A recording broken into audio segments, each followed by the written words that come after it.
All right, so let's jump into this Vegas story. You flagged it as being particularly creepy. It was one of those listener-submitted stories from the Vile Vision podcast, Yeah, right? that's the one. And you had mentioned something about wanting to look a little deeper at the psychology of it all. We've got a group of 7 friends. They're heading to Vegas for Andrew's 21st birthday. Pretty typical setup, I guess, right? Yeah, seems like a classic Vegas story. Definitely. They end up staying at the carriage house, which, as you pointed out, isn't exactly the win. Do you think that their budget-conscious choices, I guess you could say, played a role in what happened to them?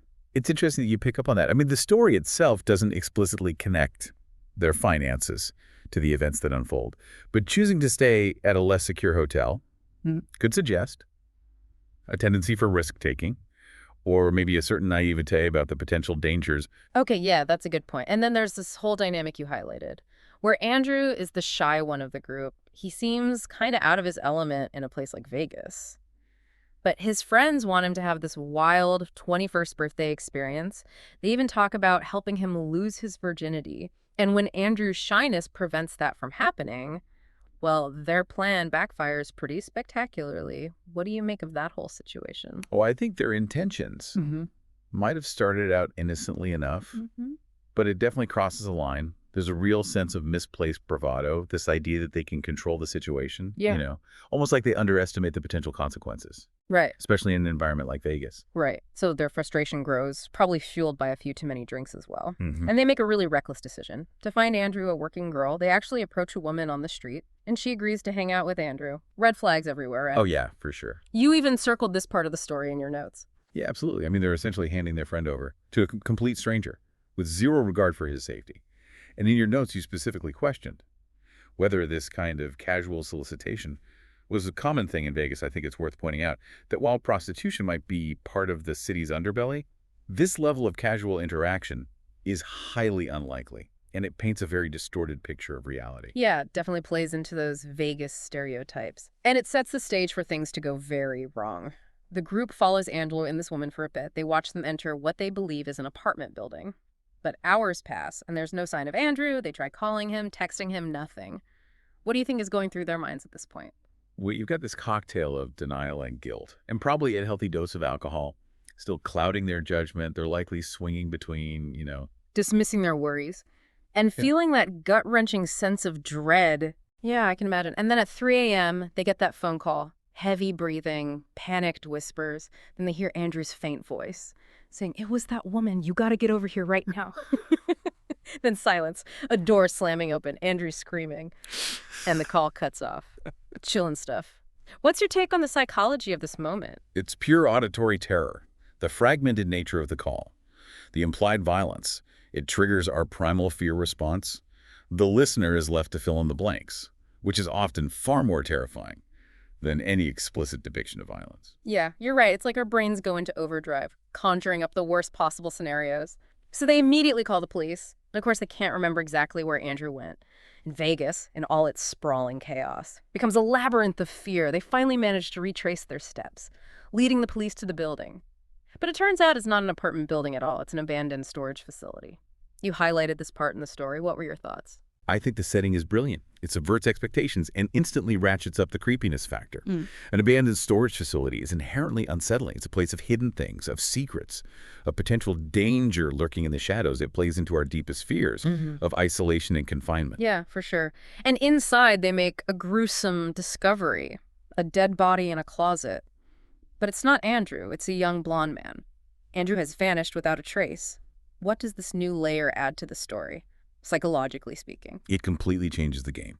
We go from a missing person case to a potential homicide investigation. It introduces a new level of complexity and raises the stakes considerably. Who is this dead man? What's his connection to Andrew? What does it mean for Andrew's chances of survival? The listener is left grappling with these unsettling questions. So many questions. And just when we think the story can't get any more twisted, weeks go by with no sign of Andrew. Then his friend Jesse receives a call.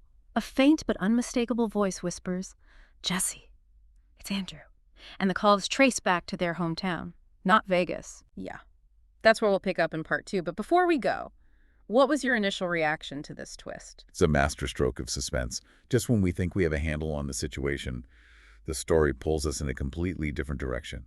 It introduces a whole new set of questions and possibilities. How did Andrew get back home? What happened during those missing weeks?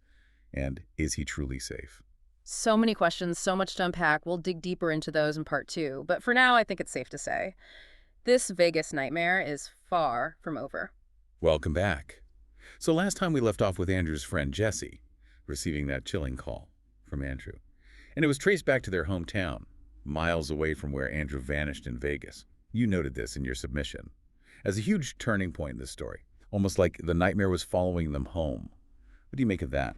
Well, it's a really clever use of location, I think, to heighten the tension.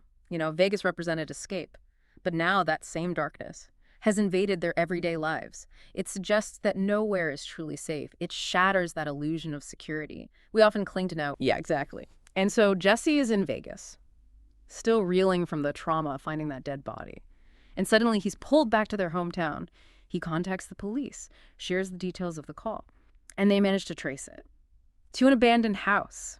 Talk about a classic horror movie setting. You even mentioned that you grew up near a similar place. I did, yeah. And you know, those kinds of places always held a certain fascination for me, but also a sense of fear.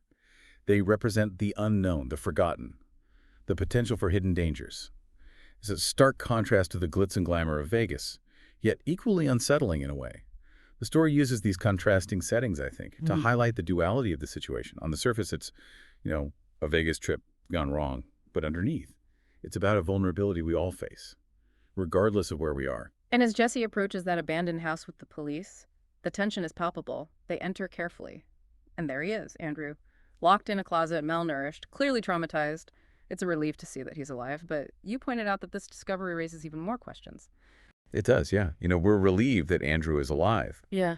But his condition speaks volumes about the horrors that he's endured. And it begs the question, if Andrew is back in his hometown, where are his captors? Why bring him back there?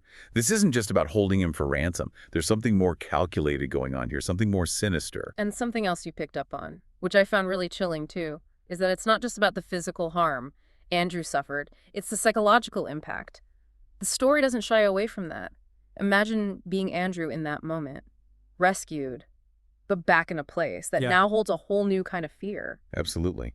It reminds us that trauma doesn't just disappear. It becomes part of your story. It shapes how you see the world, how you act. And for Andrew, his hometown, which should represent safety and familiarity, is now tied to this terrifying experience. As Andrew recovers, he begins to piece together what happened during those missing weeks.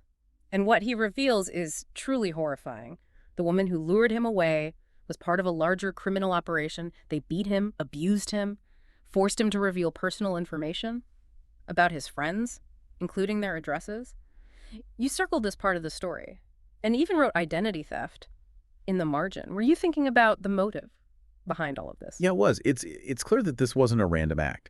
The level of organization, the focus on information, it points to something premeditated and potentially far-reaching. Identity theft is certainly a possibility.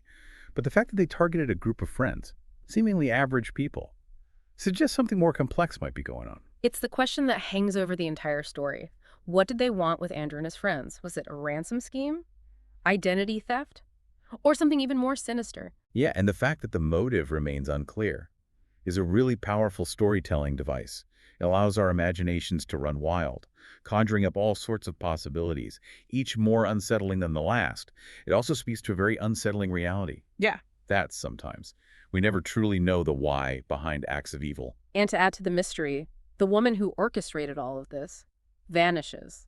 The police arrest a man at the abandoned house, but he claims to barely know her. It's like the true mastermind is still out there. Exactly. It reinforces that sense of unease, that feeling that the danger hasn't truly passed. And for Andrew and his friends, the nightmare doesn't end with Andrew's rescue. They're left to grapple with the trauma, the fear, the unanswered questions. You mentioned Jesse receiving strange texts, feeling like he's being watched. That really stood out to me. Yeah, it's chilling. It suggests that the trauma doesn't just fade away, it becomes a part of their lives, shaping their perception, their actions. They're living with this constant threat, this feeling that they're still being targeted.